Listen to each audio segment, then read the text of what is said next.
Le compteur était ici et il y avait une connexion sur le poteau de métallique qu'il y avait ici. Donc, Immeuble du boulevard Magenta à Farnham. Cette embase d'un compteur intelligent a pris feu mardi, causant des dommages aux installations électriques. Par chance, le revêtement de la maison était en briques. Avoir été une maison de combustible, le feu se serait propagé à la maison. Un boom.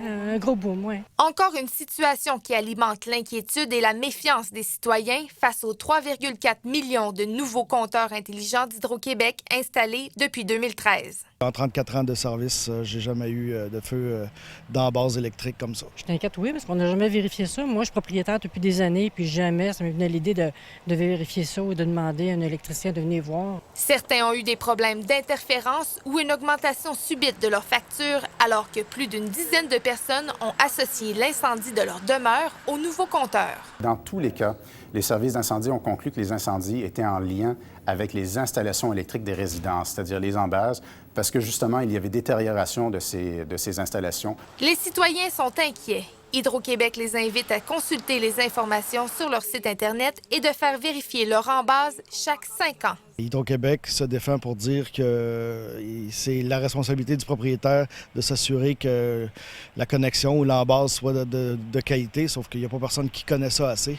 Quand ils sont venus changer le compteur, il aura dû suggérer ou recommander au propriétaire de faire vérifier son embase. Des provinces canadiennes ont déjà retiré des compteurs intelligents vu les risques d'incendie. 5 400 en Ontario et 105 000 en Saskatchewan.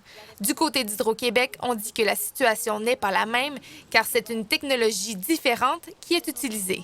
Shania Allais, TVA Nouvelles, Farnham.